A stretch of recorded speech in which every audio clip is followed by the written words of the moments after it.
হয়েছে আপনার প্রাথমিকভাবে এসে কি দেখলেন, কোনো অনিয়ম পেয়েছেন কিনা, আর আপনাদের পরবর্তী পদক্ষেপ কি হবে? একটু বলি, তারপর আপনার কোশ্চেন করেন নাকি?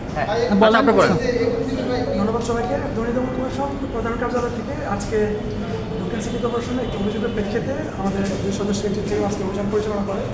তো অভিযোগের মেইন বিষয়বস্তুটা ছিল অ্যাকচুয়ালি দক্ষিণ সিটি কর্পোরেশনের কর্মকর্তাদের জন্য বরাদ্দকৃত গাড়ির জ্বালানি তেলের ভুয়া খরচ দেখিয়ে কয়েক কোটি টাকা উত্তোলন করা হয়েছে।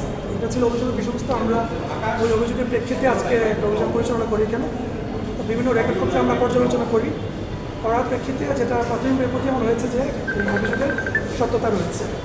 এখানে যে তেলের বিভিন্ন বিল ভাউচার করা হয়েছে সেটা সম্পূর্ণভাবে ঢালাওভাবে তারা একটা বিল ভাউচার করে নিয়েছে, এবং এটার যেসব বিষয়বস্তু এখানে বিল ভাউচার আনা হয়েছে এটার সাথে বাস্তবতা অথবা যে প্রাথমিকভাবে যেসব বিষয়বস্তু এখানে বলা হচ্ছে সবগুলো এখানে অনিয়মের প্রাথমিকভাবে প্রতীয়মান হয় মনে হচ্ছে। ভাই এখানে কি মানে পরিবহন বিভাগ টাকাটা লুট করছে, নাকি সংশ্লিষ্ট গাড়ি যার ড্রাইভার বা মালিক যারা চালায় তাদের যোগসাজশটা? যারা এখানে অনুমোদনকারী ছিলেন তাদের থেকে শুরু করে ড্রাইভার পর্যন্ত সবারই একটা সম্পৃক্ততা রয়েছে বলে প্রাথমিক প্রতিবেদন হয়েছে।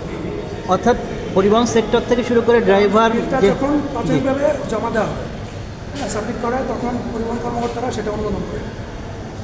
এইভাবেই হচ্ছে মানে স্তর বাই স্তর অথবা যেটা বলেন উপর পর্যন্ত সেটা নোটশিট পর্যন্ত অনুমোদন হয়ে দেন হচ্ছে বিলটা পাস হয়। তো প্রাথমিকভাবে মনে হচ্ছে যে এখানে ড্রাইভার থেকে শুরু করে উদ্যোগস্থান যারা এখানে রয়েছেন সংশ্লিষ্ট কর্মকর্তা সবারই একটা যোগসাজশ রয়েছে বলে প্রাথমিক প্রতিবেদন। ভাই গুড। আরেকটা বিষয় হচ্ছে যে এখন আপনাদের পরবর্তী পদক্ষেপটা কী হবে তাহলে? এখন আমরা রেকর্ডপত্র কিছু সংগ্রহ করেছি। এখন রেকর্ডপত্রের ভিত্তিতে আমরা কমিশন বরাবর একটা পূর্ণাঙ্গ প্রতিবেদন দাখিল করবো। পরবর্তী কমিশন যে ব্যবস্থা নেবে সেই ব্যবস্থা নেবে। আপনার এখানে কয় মাসের কাগজপত্র যাচাই বাছাই করছেন? আমরা মূলত এখানে অভিযোগে যেহেতু 3 মাসের কথা বলা হয়েছে, এপ্রিল মে জুন এই 3 মাসের রেকর্ডপত্র আমরা সংগ্রহ করেছি। কী পরিমাণ টাকা যদি প্রাথমিকভাবে বলেন টাকা সর্বমোট টাকার অ্যামাউন্টটা এখনো জানা যায় না। এটা আমরা রেকর্ডপত্র পর্যালোচনা করলে ক্যালকুলেশন করার সাপেক্ষে হয়তো আমরা বিস্তারিত বলতে পারবো না। ডেইলি হিসাব করলে তো কতগুলো গাড়ি সেগুলো তো পেয়েছেন, একটা আনুমানিক অ্যামাউন্ট কি আপনারা দাঁড় করাতে পেরেছেন? আনুমানিক আমরা মান্থলি যেটা পেয়েছি প্রায় মাসে 80 থেকে 1 কোটি টাকার মতো। না ব্রিফ করতেছে দুটোকে আছে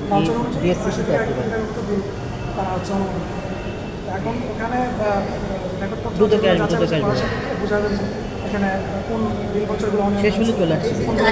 যে বিল এটা কয়টা গাড়ির জন্য? এখানে ওনাদের মানে সিটি কর্পোরেশন যত গাড়ি রয়েছে সবগুলো বিলের গাড়ির সংখ্যাটা সংখ্যাটা আমরা রেকর্ডপত্র নিয়েছি। রেকর্ডপত্র যাচাই সাপেক্ষে আমরা বলতে। ঠিক আছে, ধন্যবাদ। ওকে ভাই একটু হাঁটাহাঁটি করেন এবার একটু। ভাই টাইপড থেকে সবাই একটু ছবি নেন।